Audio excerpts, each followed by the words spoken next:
코로나로 인해서 좌절하고 낙심하고 또 하는 일이 어려움을 경험했습니다. 그런데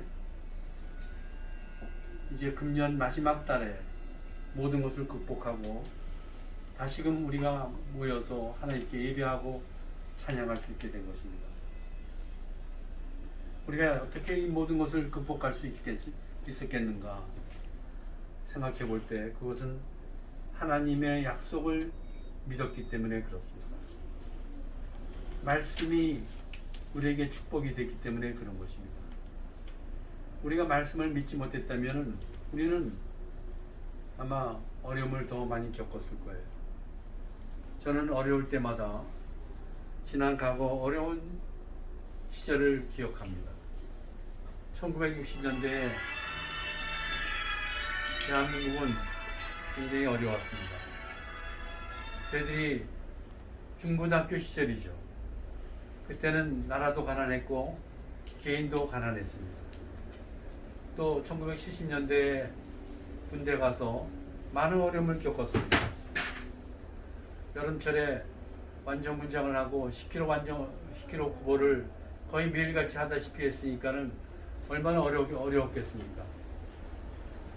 중대, 연대, 대표, 후보, 중대가 선정돼서 우리 중대만 매일 뛰는 거예요.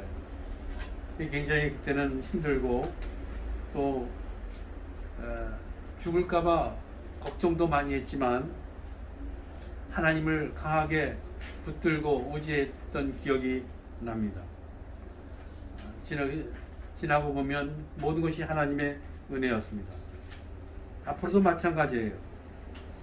우리가 코로나 시대에 앞을 내다보면은 세상은 너무도 어둡고 걱정거리가 많지만은 우리 믿는 사람들은 걱정할 필요가 없습니다. 왜 그렇습니까? 하나님이 주신 약속이 있기 때문에 그렇습니다. 하나님을 믿는 사람들은 하나님이 도와주신다 그랬어요. 함께 하신다 그랬어요. 복에 복을 주신다고 말씀했습니다. 우리는 이 약속의 말씀을 믿기 때문에 소망이 있습니다. 우리는 혼자가 아닙니다. 하나님이 함께 하시고 성령이 우리 안에 계시기 때문에 그렇습니다. 그렇기 때문에 우리는 소망 가운데 사는 것입니다. 로마서 14장 1절에 보면은 너희는 마음에 근심하지 말라는 말씀이 있습니다. 하나님을 믿으니 또 나를 믿으라. 내 아버지 집에 거할 곳이 많도다. 그렇지 않으면 너에게 일렀으리라. 가서 내가 너희를 위하여 처소를 예비하러 가노니 가서 너희를 위하여 처소를 예비하면 내가 다시 와서 너희를 내게로 영접하여 나 있는 곳에 있게 하리라. 참으로 우리에게 축복의 말씀이라고 생각됩니다.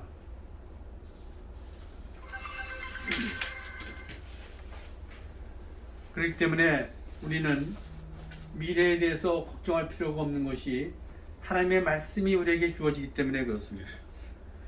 많은 사람들이 코로나 때문에 죽음을 걱정합니다. 그러나 죽음을 걱정할 필요가 없습니다. 우리가 있을 곳을 이미 다 예비해 놓으셨기 때문에 그렇습니다. 머지않아서 장래에 우리 주님이 우리를 데리러 오실 것입니다. 우리는 이 말씀을 믿기 때문에 소망이 있는 것입니다. 우리는 장래의 미래에 대해서 분명히 알고 있는 사람들입니다. 우리에게는 절대로 절망이란 있을 수가 없죠. 소망이 있는 사람은 어떤 시련도 이길 수가 있습니다. 암도 이기고 코로나도 이길 수 있습니다. 왜냐하면 하나님의 약속의 말씀을 믿기 때문에 그렇습니다. 우리가 지나간 1년을 돌이켜보면 원망스러운 일도 많고 감사한 일도 많이 있었습니다. 그런데 우리는 원망스러운 일은 생각하지 않고 감사한 일만 생각해야 되는 것입니다. 그 이유는 뭡니까? 원망스러운 일을 생각할 때마다 화가 나고 원망하는 마음을 품으면 품을수록 뭔가 마음이 상해서 점점 병들어가기 때문에 그런 것입니다. 그러므로 우리는 기도함으로 원망하는 일은 모두 잊고 감사하며 살아야 됩니다. 그럴 때 우리에게 기쁨이 있고 만족이 있고 마음의 행복이 넘치게 되는 것입니다. 특별히 우리에게 건강 주신 것에 대해서 감사하시기 바랍니다. 오늘 본문 시편 103편을 보면은 이것은 다윗의 시 중에 한 편인데 그의 시는 하나님을 송축하며 그 은혜를 잊지 말라고 말씀하고 옵니다. 여기에 송축한다는 것은 하나님의 은혜를 노래하며 감사한다는 뜻입니다. 또 은택이란 하나님이 우리에게 베풀어 주신 은혜를 의미하는 것입니다. 코로나로 어려운 시대를 극복하기 위해서 우리가 해야 될 일은 여호와를 송축하는 것입니다. 여호와를 송축하고 찬양할 때 걱정과 근심, 한숨과 탄식, 원망과 불평, 미움과 시기가 소멸되기 때문에 그렇습니다. 찬양은 어둠을 물리치는 빛과 같습니다. 무엇을 감사하며 찬양하고 있는지 우리는 살펴봐야 되겠습니다. 먼저 죄악을 사하시며 고치신 은혜에 대해서 감사하고 찬양해야 됩니다. 3절에 보면 저가 내 모든 죄악을 사하시며라고 했습니다. 하나님이 우리에게 베풀어 주신 가장 큰 은혜는 뭐겠습니까? 우리의 죄를 용서해 주신 은혜입니다. 우리가 죄 때문에 우리가 죽음에 처하게 되는데 죄값은 사망이라고 했죠. 죄를 사함받지 못하면 멸망하게 되는 것입니다. 구원받지 못하면 지옥에 가야 되는 것입니다. 그러나 하나님은 우리를 구원해 주셨어요. 시편 말씀에 참 축복의 말씀이 있습니다. 86편 5절에 주는 선하사 사유하시기를 즐기시며 주께 부르짖는 자에게 인자하심이 후하심이라는 말씀이 있습니다. 사람은 자신이 지혜가 있고 잘못이 있으면서도 다른 사람의 허물이나 잘못을 쉽게 용서하려 하지 않습니다. 그러나 하나님은 우리의 죄를 사하여 주시고 용서해 주시기를 즐겨하십니다. 하나님의 은혜는 육체의 마음과 영혼의 모든 망가진 것을 온전케 회복시켜주는 은혜입니다. 그렇기 때문에 우리는 하나님의 은혜에 감사해야 됩니다. 감사하면서 금년을 마무리하고 그리고 회개하면서 마무리를 할 수 있게 되기를 축원합니다. 이 감사가 얼마나 좋은지 몰라요. 감사는 키웁니다. 감사를 키워야 됩니다. 왜 그렇습니까? 감사는 자라나는 거예요. 감사하면 감사는 자랍니다. 그렇기 때문에 감사를 쉬지 말고 해야 됩니다. 운동도 계속하면 운동이 되고 안 한다 하면 중노동이 되는 것처럼 감사도 계속해야 하는 것입니다.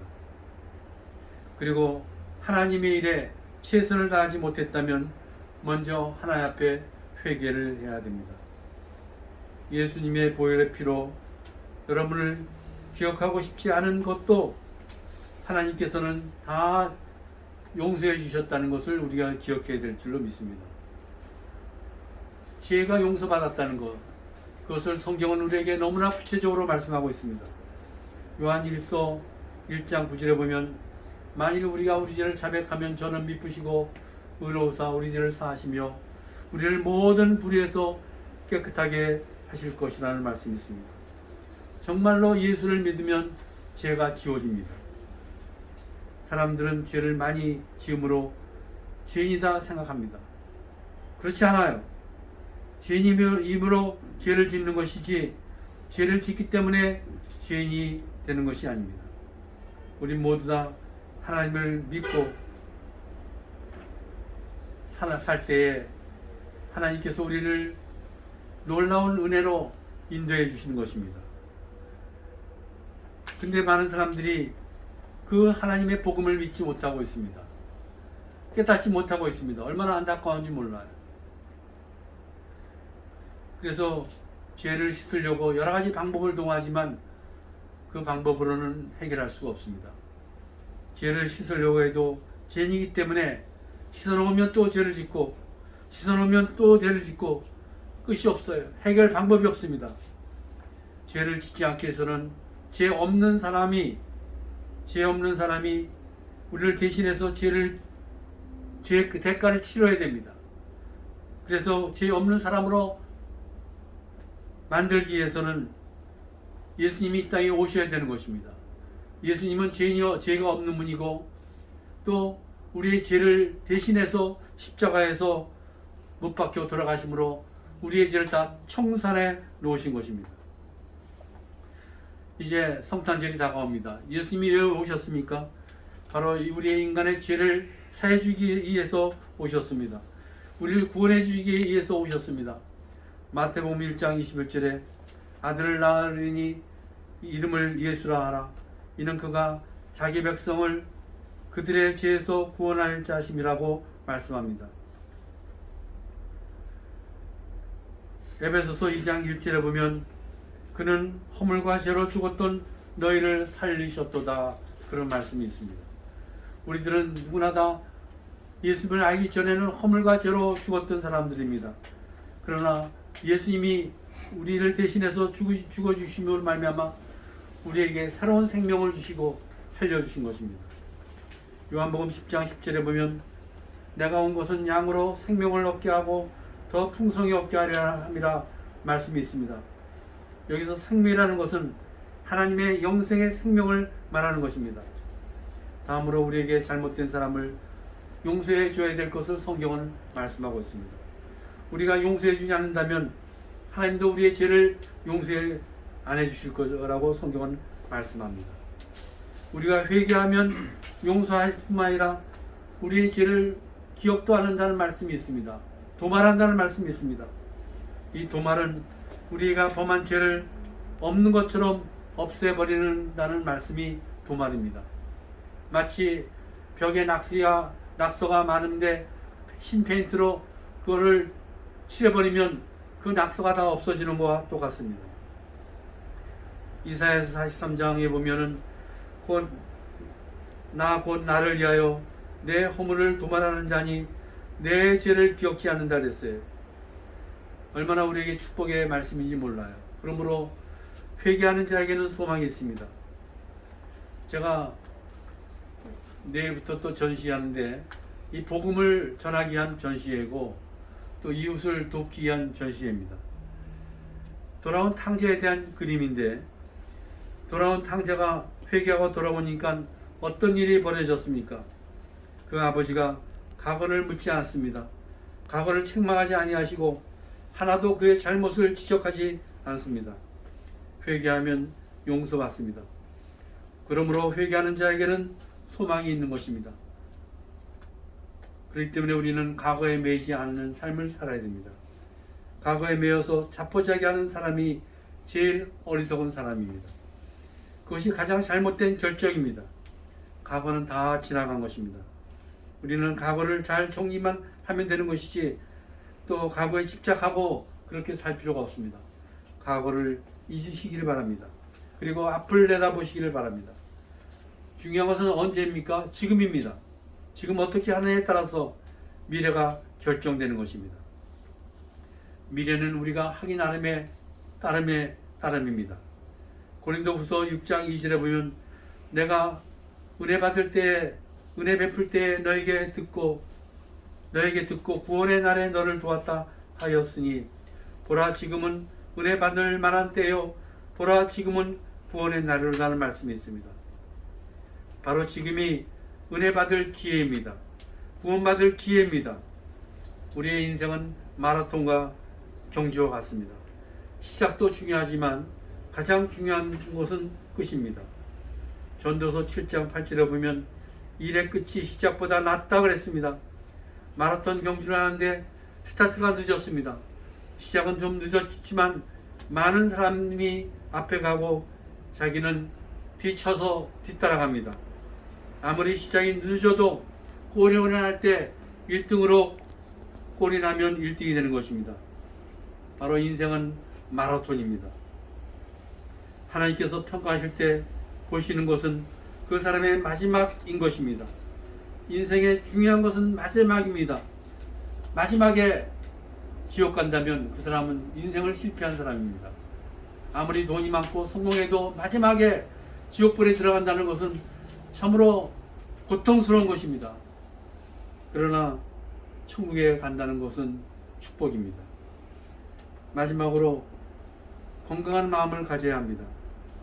상처 중에 제일 큰 상처가 마음의 상처입니다. 병 중에 가장 큰 병이 마음의 병입니다. 마음의 병 들면 소망이 없습니다. 얼마나 불행한지 모릅니다. 그러므로 우리는 무엇보다도 마음이 건강해야 됩니다. 잠언 18장 14절에 사람의 심령은 그의 병을 능히 이기려니와 심령이 상하면 그것을 누가 일으키겠느냐는 말씀이 있습니다.